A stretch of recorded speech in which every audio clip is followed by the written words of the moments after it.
ಅಮೂಲ್ಯ ವಿಕ್ರಾಂತ್ ಜೊತೆ ಹೋಗಿದ್ದಾಳೆ ಅಂತ ಆರ್ತಿ ನನ್ನ ಹತ್ರ ಹೇಳಿದ್ದು ಒಳ್ಳೇದಾಯ್ತು. ಇಲ್ಲ ನಾನು ಆಫೀಸಿಗೆ ಹೋಗಿ ಕಾಂತನ್ ಅಮೂಲ್ಯ ಕರೀರಿ ಅಂತ ಹೇಳಿ ಸುಮ್ಮನೆ ಕಾಂತನ್ ಜೊತೆನೂ ಹೇಗ್ಬೇಕಿತ್ತು.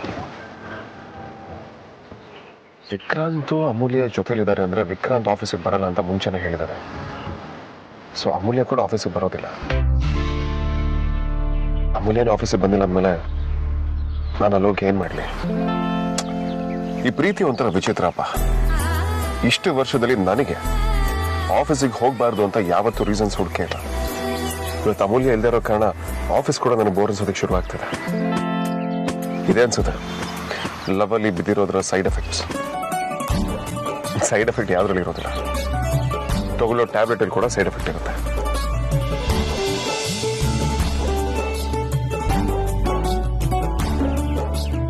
ವೇದಾಂತ್, ನೀವಿನ್ನ ಹೊರಟಿಲ್ವಾ? ಹಾ ಸರ್, ಇನ್ನೇನು ಹೊರಡ್ತಿದ್ದೀನಿ. ಮತ್ತೆ ಕಾರಲ್ಲಿ ಕುತ್ಕೊಂಡು ಏನು ಯೋಚನೆ ಮಾಡ್ತಿದ್ದೀರಾ? ಲೇಟ್ ಆದ್ರೆ ಟ್ರಾಫಿಕ್ ಜಾಮ್ ಆಗ್ಬಿಡುತ್ತೆ. ಬೇಗ ಆಫೀಸ್ಗೆ ಹೊರಡುತ್ತಾನೆ. ಹಾಗೆಲ್ಲ ಏನೂ ಇಲ್ಲ. ಇನ್ಫ್ಯಾಕ್ಟ್ ಆಫೀಸ್ ಟೆನ್ಷನ್ ಅದ್ರ ಬಗ್ಗೆ ಯೋಚನೆ ಮಾಡ್ತಾರೆ. ಹಾ, ನೀವು ಯೋಚನೆ ಮಾಡ್ತಾ ಕೂತಿದ್ದೆ ಒಳ್ಳೇದಾಯ್ತು ನೋಡಿ. ನನಗೂ ಸ್ವಲ್ಪ ಟೈಮ್ ಸಿಕ್ತು. ನನ್ನ ಕಾರ್ ಯಾಕೋ ಸ್ಟಾರ್ಟೇ ಆಗ್ತಿಲ್ಲ. ಹೇಗಿದ್ರು ನೀವು ಹೋಗಿರ್ತೀರಾ, ಮಾಮೈದ ಬೇರೆ ಇಲ್ಲ. ಕ್ಯಾಬ್ ಬುಕ್ ಮಾಡ್ಕೊಂಡು ಹೋಗೋಣ ಅನ್ಕೊಂಡಿದ್ದೆ, ಆದ್ರೆ ನೀವು ಇನ್ನೂ ಇಲ್ಲೇ ಇದ್ದೀರಾ. ಬನ್ನಿ ಒಟ್ಟಿಗೆ ಹೋಗೋಣ.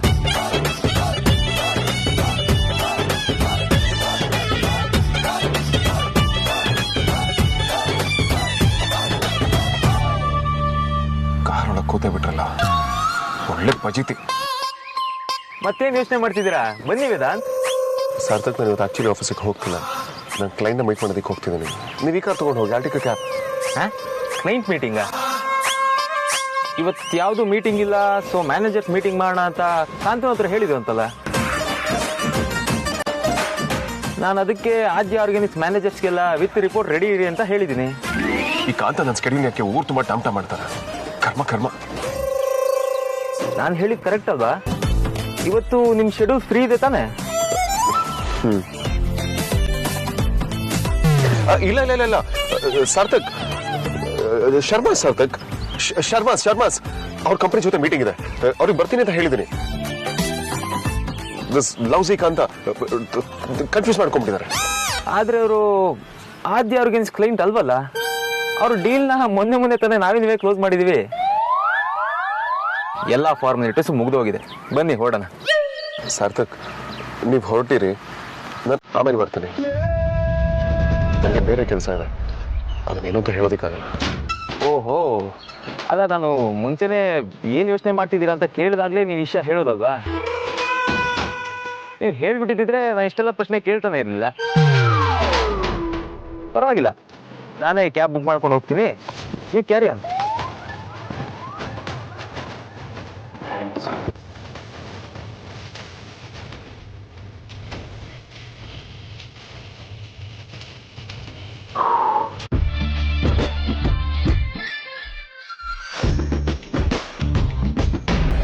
ಮತ್ತೆ ಬೀಗ್ರೆ ಎಲ್ಲ ಆರಾಮ? ಕುಡಿಯೋಕೆ ಏನು ತಗೋತೀರಾ? Coffee, tea? ಏನು ಬೇಡ. ಪ್ರತಿ ಸಲ ನಾನು ಹಿಂಗೆ ಕೇಳೋದು, ನೀವು ಬೇಡ ಅನ್ನೋದು, ಹಂಗಂತ ಬರೀ ಕೈಯಲ್ಲಿ ಕಳ್ಸೋಕ್ಕಾಗತ್ತಾ? ಅದು ನಿಜವೇನಿ. ನಮ್ಮನೇಲಿ ಸೂರ್ಯ ಬರೋದು ಲೇಟು. ಮಕ್ಕಳೆಲ್ಲ ಆಫೀಸಿಗೆ ಹೋದ್ರು, ನಮ್ಮ ಮೇಡಮ್ ಅವರು ಇನ್ನೂ ಕೆಳಗೆ ಬಂದಿರಲ್ಲ. ಅಮ್ಮ, ಅಪ್ಪ, ಏನಿದು ಆಶ್ಚರ್ಯ? ನೀವಿಲ್ಲಿ ಸಡನ್ ಆಗಿ? ಯಾಕಮ್ಮ ಹಿಂಗೆ ಕೇಳ್ತೀಯಾ? ಹಾಗೆಲ್ಲ ಏನೂ ಇಲ್ಲ ಮಾವ. ಅಮ್ಮ ಬರ್ತಾರೆ ಅಂತ ನಂಗೆ ಹೇಳಿರ್ಲಿಲ್ಲ. ಅವ್ರನ್ನ ಇಲ್ಲಿ ಸಡನ್ ಆಗಿ ನೋಡಿ ತುಂಬಾ ಖುಷಿ ಆಯ್ತು. ಚೆನ್ನಾಗಿದೆ ಮಗಳೇ? ನಾನ್ ಚೆನ್ನಾಗಿದ್ದೀನಮ್ಮ. ಮನೇಲಿ ಎಲ್ರು ಚೆನ್ನಾಗಿದ್ದಾರಲ್ವಾ? ಎಲ್ಲರೂ ಚೆನ್ನಾಗಿದ್ದಾರೆ, ಏನು ತೊಂದರೆ ಇಲ್ಲ. ನೀವ್ ಈ ತರ ಸರ್ಪ್ರೈಸ್ ಕೊಟ್ರೆ ಎಷ್ಟು ಖುಷಿ ಆಗುತ್ತೆ ಗೊತ್ತಾ ಅಮ್ಮ? ನೀವು ಬರ್ತಿದ್ದೀರಾ ಅಂತ ಗೊತ್ತಾಗಿ ಕಾಯೋದೊಂಥರ ಖುಷಿ ಆದ್ರೆ ಇದೊಂಥರ ಬೇರೆ ತರನೇ ಖುಷಿ. ಮನೆ ಅವ್ರದ್ದೇ ಅಲ್ವಾ ಆರ್ತಿ, ಹೇಳ್ಕೊಂಡು ಬರ್ಬೇಕು ಅಂತೇನೂ ಇಲ್ಲ.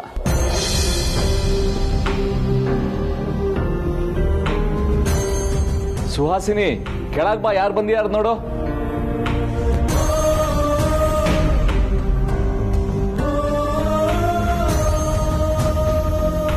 ರಾಜಣ್ಣ, ಬಿಸ್ನೆಸ್ ಎಲ್ಲ ಹೇಗ್ ನಡೀತಾ ಇದೆ? ಪರವಾಗಿಲ್ವಾ? ಅದಕ್ಕೆ ಪರವಾಗಿಲ್ಲ, ಆದರೂ ಮೊದಲಿನ ಥರ ಇಲ್ಲ. ಕೋವಿಡಿಂದ ಜನರು ಓಡಾಟ ಕಡಿಮೆ ಆಗಿದೆ.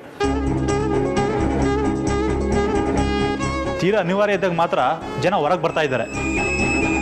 ಆದರೂ ಸಮಸ್ಯೆ ಇಲ್ಲ, ದುಡಿಮೆ ಆಗ್ತಾ ಇದೆ.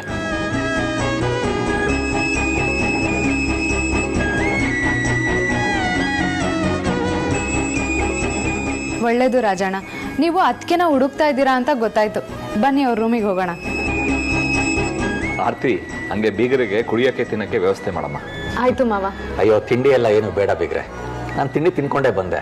ನಂದೊಂಥರ ಚಾಳಿ, ತಿಂಡಿ ತಿಂದೆ ದಿನನೇ ಶುರು ಮಾಡೋದಿಲ್ಲ. ಕೆಲ್ಸಕ್ಕೆ ಹೋಗ್ಬೇಕಾದ್ರೂ ಅಷ್ಟೇ ತಿಂಡಿ ತಿನ್ಕೊಂಡೇ ಹೋಗ್ತಾ ಇದ್ದಿದ್ದು. ಅಪ್ಪ, ನೀವು ಮನೇಲಿ ತಿಂಡಿ ತಿನ್ನೋದು ಇದ್ದೇ ಇರುತ್ತೆ. ಇವತ್ತು ನಾನ್ ಮಾಡಿರೋ ತಿಂಡಿ ತಿನ್ನಿ. ಇದು ನಿಮ್ಮ ಮನೇನೆ, ಸಂಕೋಚ ಮಾಡ್ಕೊಳ್ತಿರಲ್ಲ. ಇರಿ ಬಂದೆ, ಬನ್ನಿ. ಬೀಗ್ರೆ ನೀವು ಅಂತಲ್ಲ, ಮನೆಗೆ ಯಾರು ಬಂದ್ರು ಅಷ್ಟೇ ಇವಳು ಹಿಂಗೆ ಉಪಚಾರ ಮಾಡೋದು. ನಾನು ನಮ್ಮ ಸೊಸೆ ಹೆಂಗೆ ಅಂತ ಎಲ್ಲರ ಹತ್ರ ಬೀಗ್ತಾ ಹೇಳ್ತೀನಿ. ಅವಳಿಗೆ ಈ ಸಂಸ್ಕಾರ ಕಲಿಸಿರೋದು ನೀವೇ ಅಲ್ವಾ? ತುಂಬಾ ಖುಷಿ ಆಗುತ್ತೆ. ಮಾತಾಡ್ತಾ ಮಾತಾಡ್ತಾ ಬಂದ ವಿಷಯನೇ ಮರ್ತ್ಬಿಟ್ಟೆ. ಮೊದಲು ಅದನ್ನು ಹೇಳ್ತೀನಿ. ಹೇಳಿ, ಪರವಾಗಿಲ್ಲ. ನಾವು ನಮ್ಮ ಮನೆಯಲ್ಲೇ ಹೊಸದಾಗಿ ಒಂದು ಬಿಸ್ನೆಸ್ ಶುರು ಮಾಡಿದ್ದೀವಿ.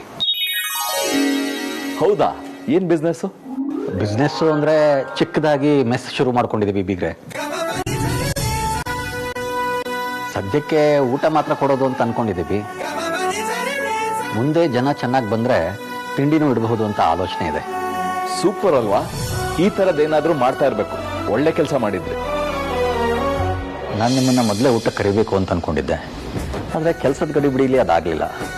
ಈಗ ಮುಖತಃ ಭೇಟಿ ಮಾಡಿ ನಿಮಗೆ ಆಮಂತ್ರಣ ಕೊಡೋದಕ್ಕೆ ಬಂದಿದ್ದೀನಿ. ನೀವು ಬಂದಿದ್ದು ತುಂಬಾನೇ ಖುಷಿ ಆಯ್ತು. ಆದರೆ ನನಗೆ ಕರೆಯೋಕ್ಕಂತ ಇಷ್ಟು ದೂರ ಬರಬೇಕಾಗಿರಲಿಲ್ಲ. ನೀವೊಂದು ಫೋನ್ ಮಾಡಿ ಹೇಳಿದ್ರು ನಾ ಅದನ್ನೇ ವೈಯಕ್ತಿಕವಾಗಿ ಬಂದು ಆಮಂತ್ರಣ ನೀಡಿದ್ದೀರಿ ಅಂತ ಅನ್ಕೊಳ್ತಾ ಇದ್ದೆ.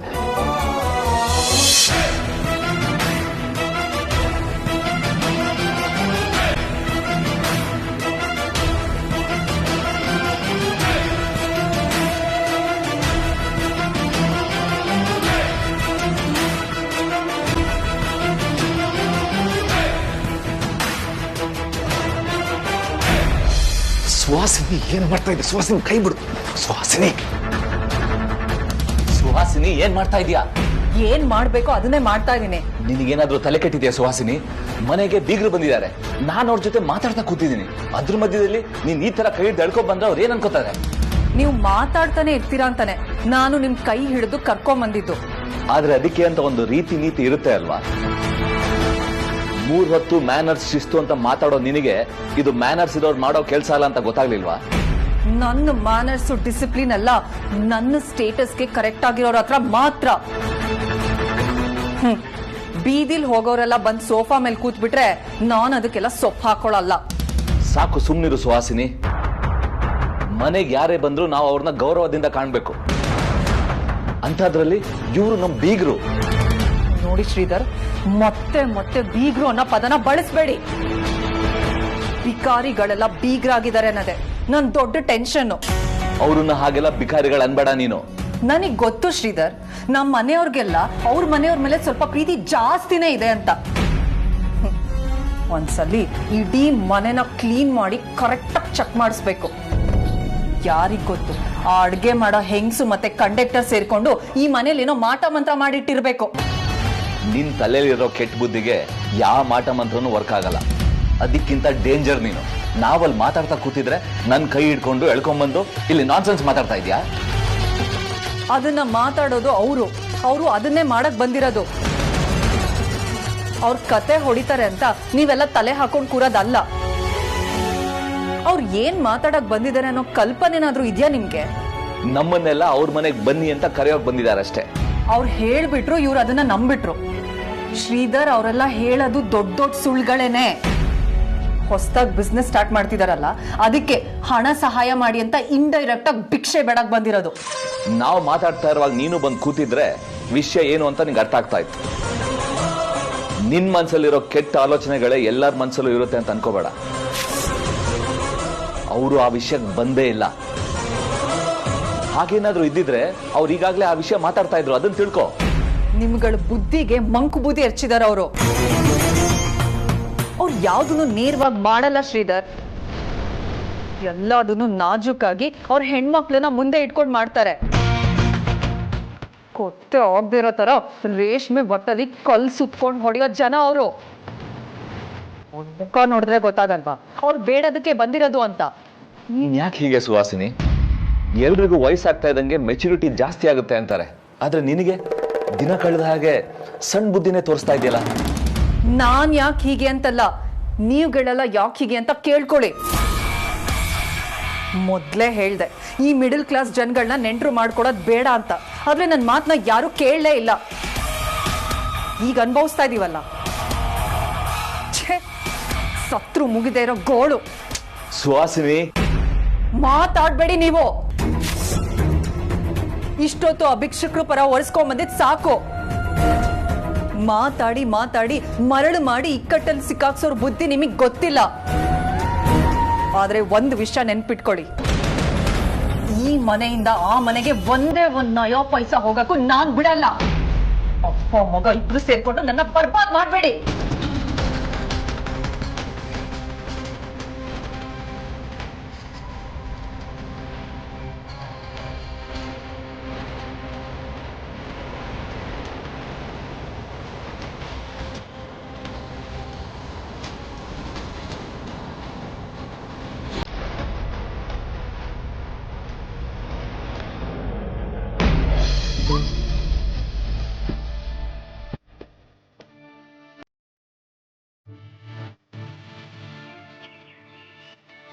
ವೇದಾಂತ್ ವಸಿಷ್ಠ ಹೇಗಿದ್ದೆ? ಹೇಗಾಗ್ಬಿಟ್ಟ? ನಾನು ಸ್ವಲ್ಪ ಸ್ಟ್ರಿಕ್ಟ್ ಅಂತಾನೋ ಅಥವಾ ಕೋಪಿಷ್ಟ ಅಂತಾನೋ? ಜನ ನನ್ನ ಹತ್ರ ಒಂದು ಡಿಸ್ಟೆನ್ಸ್ ಮೇಂಟೈನ್ ಮಾಡೋರು. ಅವರನ್ನಿಂದ ಸ್ವಲ್ಪ ದೂರ ಇರ್ತಾರೆ ಅನ್ನೋ ಕೊರಗಿದ್ರು ಎಲ್ಲ ಚೆನ್ನಾಗೇ ಇತ್ತು. ಆದ್ರೆ ಈ ಲವನದಾದ್ಮೇಲೆ ಎಲ್ಲ ಉಲ್ಟಾಪಲ್ಟ ಆಗೋಗಿದೆ. ಎಲ್ಲರೂ 3 ಹೊತ್ತು ನನ್ನ ಕಾಲಿಡೋದಕ್ಕೆ ನೋಡ್ತಿರ್ತಾರೆ. ನನ್ನ ಎಲ್ಲ ಸಿಕ್ಕಾಡ್ಸೋದಕ್ಕೆ ಸಾಧ್ಯ ಅಂತ ಕಾಯ್ತಾನೆ ಇರ್ತಾರೆ. ಎಲ್ಲ ಖಂಡಿತವಾಗ್ಲೂ ನಾನು ಲೆವೆಲ್ ಬಿದ್ದಿದ್ದೀನಿ ಅಂತ ಡಿಸ್ಕಷನ್ ಮಾಡಿರ್ತಾರೆ. ಅದಕ್ಕೆ ಆ ಡಿಟೆಕ್ಟಿವ್ ಆದ್ಯ ಬೆನ್ನಿ ಬಿದ್ದಿರೋ ಬೇತಾಳಂತರ ಬಿದ್ದು ಇರೋ ವಿಷಯನ ತಿಳ್ಕೊಂಬಿಟ್ಲು. ಸಾರ್ಥಕ್ ಹತ್ರ ಬೇರೆ ಇವತ್ತು ತುಂಬಾ ವಿಯರ್ಡ್ ಬಿಹೇವ್ ಮಾಡಿದ್ದೀನಿ. ಅವ್ರಿಗೆ ಡೌಟ್ ಬಂದಿರುತ್ತೆ, ಖಂಡಿತವಾಗ್ಲೂ ಡೌಟ್ ಬಂದಿರುತ್ತೆ. ಅವ್ರಿಗೆ ಡೌಟ್ ಬಂದಿದೆ ಅಂತ ನಾನು ಅವ್ರ ಹತ್ರ ಹೋಗಿ ಕೇಳೋದಿಕ್ಕಾಗತ್ತ? ಇದೇ ರೀತಿ ಆದ್ರೆ ನನ್ನ ಕತೆ ಮುಗೀತು. ನಾಳೆ ನಾಡಿದ್ದು ಒಬ್ಬೊಬ್ಬರಿಗೆ ಗೊತ್ತಾಗ್ತಾನೆ ಹೋಗುತ್ತೆ. ಅಪ್ಪ ಬಜರಂಗಿ ಎಲ್ಲ ನಿಂದೆಯಿಂದನೇ ಆಗಿತ್ತು. ಅವಳು ನನ್ನ ಜೊತೆಲಿದ್ರೆ ನನ್ನ ಮೈಂಡ್ ಕಂಟ್ರೋಲಲ್ಲಿ ಇರುತ್ತೆ. ಅವಳಿಲ್ಲ ಅಂದ್ರೆ ಹೀಗೆ ವಿಚಿತ್ರವಾಗಿ ಆಡ್ತಿರ್ತೀನಿ. ಅಲ್ಲ, ಮದ್ವೆಗೂ ಮೊದಲೇ ನಾನು ಅವಳ ಹತ್ರ ಇಷ್ಟೊಂದು ಎಮೋಷನಲ್ ಅಟ್ಯಾಚ್ಡ್ ಆಗ್ಬಿಟ್ಟಿದ್ದೀನಿ. ಇನ್ನು ಮದುವೆ ಆದ್ಮೇಲೆ ಅವಳಿಲ್ಲ ಅಂದ್ರೆ ಖಂಡಿತವಾಗ್ಲೂ ನನ್ನ ಕೈಕಾಲಂತೂ ಆಡೋದಿಲ್ಲ.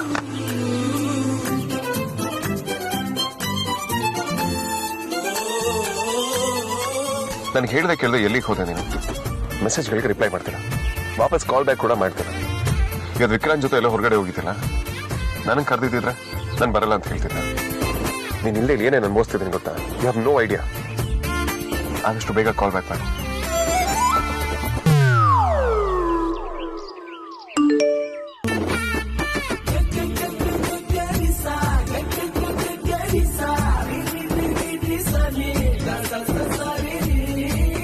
ನಂಗೆ ಗೊತ್ತು ನೀ ನನ್ನ ತುಂಬ ಮಿಸ್ ಮಾಡ್ತಿದ್ಯಾ ಅಂತ.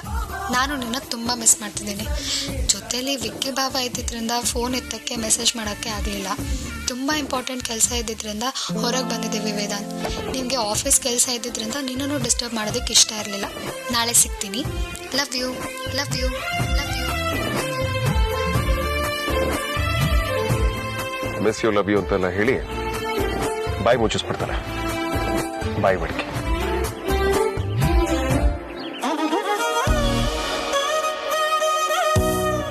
ಬಿಸಿ ಇರ್ತೀನಿ ಅಂತ ನೀನೇ ಹೇಗೆ ಡಿಸೈಡ್ ಮಾಡ್ತೀಯ? ನಾನು ಕೇಳಿದ್ರೆ ನಾನು ಹೇಳಲ್ವಾ? ಎಲ್ಲ ನಿಮ್ಮ ಮೂಗಿನೇರಿಕೆ ಯೋಚನೆ ಮಾಡ್ತೀರಾ. ನನ್ನ ಹಳೆ ಥಿಯರಿಲ್ಲ ಅಂತ ತಪ್ಪೇನೂ ಇಲ್ಲ. ಈ ಹುಡುಗರು ಅಷ್ಟೇನು ಸರಿಯಿಲ್ಲ ಬಿಡಿ. ಕೊಬ್ಬು ನಿಮ್ಗೆ.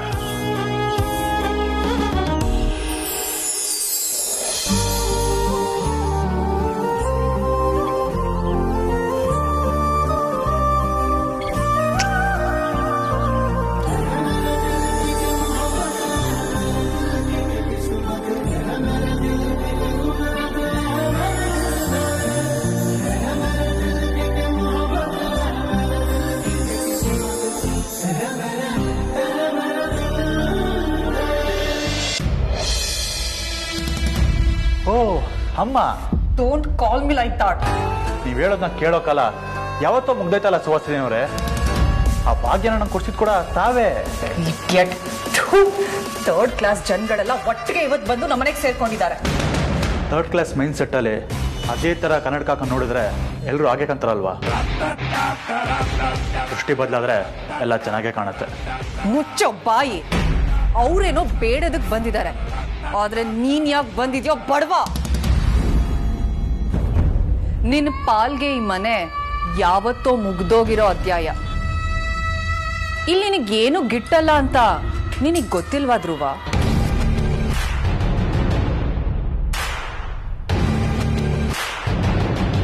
ಅತಿಯಾಗಿ ಆಡ್ತಾ ಇದ್ಯಾ. ನನ್ನ ಮುಂದೆ ಈ ತರ ಕೆಟ್ಟದಾಗ ನಗ್ಬೇಡ ನೀನು. ಕರೆಕ್ಟ್ ಅಲ್ವಾ? ಇನ್ನೊಬ್ರು ಮುಖದಲ್ಲಿ ನಗು ನೋಡಿದ್ರೆ ನಿನ್ಗಾಗಲ್ಲ. ಎಲ್ರು ಅಳ್ತಿದ್ರೆ ಮಾತ್ರ ನಿಂಗೆ ನೆಟ್ಟಿಗೆ ನಿದ್ದೆ ಬರೋದಲ್ವಾ?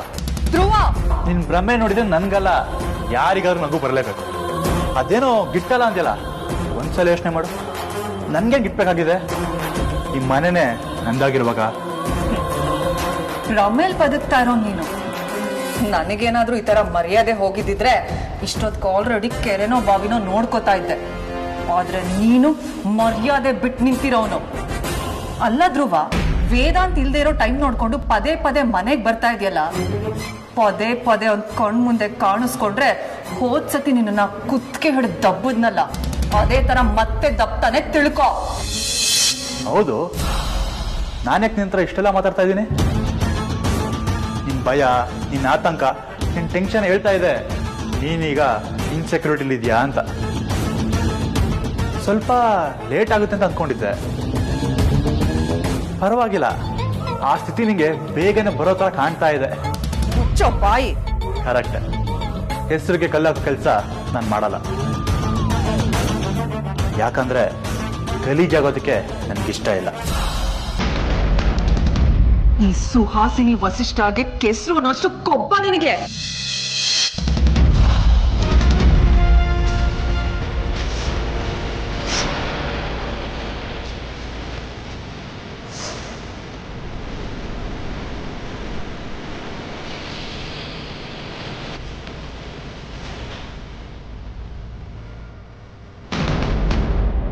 ವಸಿಷ್ಠ ಅನ್ನೋ ಹೆಸರಿಂದ ಹಿಡಿದು ಇಲ್ಲಿ ಯಾವುದು ನಿಂದಲ್ಲ ಸುವಾಸಿನಿ, ಆದರೆ ಎಲ್ಲನೂ ನಂದು.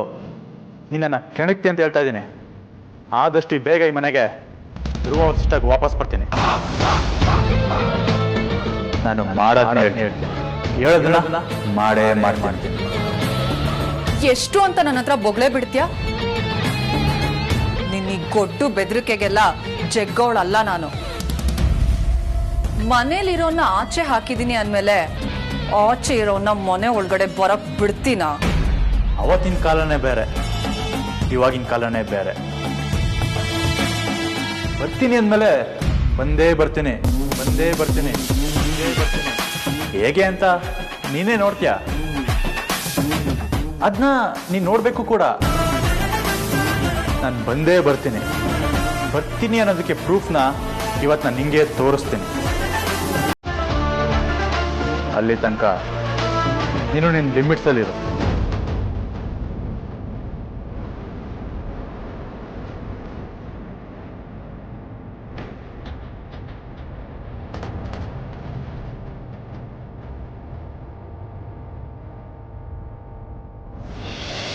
ಈಗೆಲ್ಲ ನಮ್ಮ ಕಾಲ ತಿಂಡಿ ಎಲ್ಲೂ ಸಿಗಲ್ಲ. ಪರಿಮಳ ಚೆನ್ನಾಗಿ ಗೊತ್ತಲ್ಲ. ಊಟದ ಜೊತೆಗೆ ಸಣ್ಣ ಪುಟ್ಟ ಹಳೆ ಕಾಲದ ಗೊಜ್ಜು, ಮಜ್ಜಿಗೆ ಹುಳಿ, ಕೋಡ್ಬೇಳೆ, ಉಂಡೆ ಎಲ್ಲ ಕೊಡಿ, ಜನ ಮುಗಿಬಿದ್ದು ಬರ್ತಾರೆ. ಅಯ್ಯೋ, ಇದು ನನಗೆ ಹೊಳದೇ ಇರ್ಲಿಲ್ಲಮ್ಮ. ಎಂಥ ಒಳ್ಳೆ ಐಡಿಯಾ ಕೊಟ್ರಿ. ಈ ತಿಂಡಿಗಳು ಎಲ್ಲೂ ಸಿಗಲ್ಲ. ನಾ ಖಂಡಿತ ಮಾಡ್ತೇನೆ. ನಮಸ್ಕಾರ.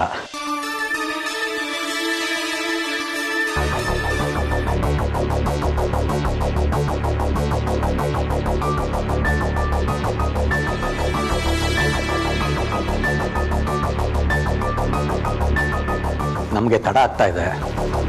ನಿಮ್ಮ ಜೊತೆ ಮಾತಾಡ್ಕೊಂಡು ಹೋಗೋಣ ಅಂತ ಕಾಯ್ತಾ ಇದ್ವಿ. ನೀವ್ ಏನ್ ಮಾತಾಡ್ಬೇಕು ಅನ್ಕೊಂಡಿದ್ರ ಅನ್ನೋದು ನನಗ್ ತುಂಬಾ ಚೆನ್ನಾಗೇ ಗೊತ್ತು. ನೀವು ಮಾತಾಡೋ ಮುಂಚೆ ನಾನ್ ಮಾತಾಡ್ತೀನಿ. ನೀವ್ ಏನ್ ಬೇಕು ಅಂತ ಕೇಳಕ್ ಬಂದಿದ್ದೀರಾ ಅನ್ನೋದು ಅದು. ನಮ್ ಸುಹಾಸಿನಿ ಏನ್ ಹೇಳ್ತಿದ್ದಾಳೆ ಅಂದ್ರೆ, ಸ್ವಲ್ಪ ದುಡ್ಡನ್ನ ನಾನ್ ನಿಮಗ್ ಕೊಡ್ಬೇಕು ಅಂತ.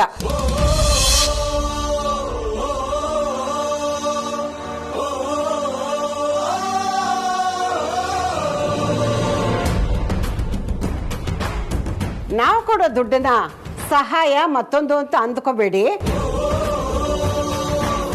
ಮೊದಲೆಲ್ಲ ಸಂಬಂಧಿಕರು ಒಳ್ಳೆ ಕೆಲಸ ಮಾಡೋದಕ್ಕೆ ಹೊರಟ್ರೆ ವಿಷಯ ಗೊತ್ತಿರೋರು, ಹತ್ತಿರದವರು ತಮ್ಮ ಕೈಯಲ್ಲಾದ ಸಹಾಯ ಮಾಡೋದು ರೂಢಿ.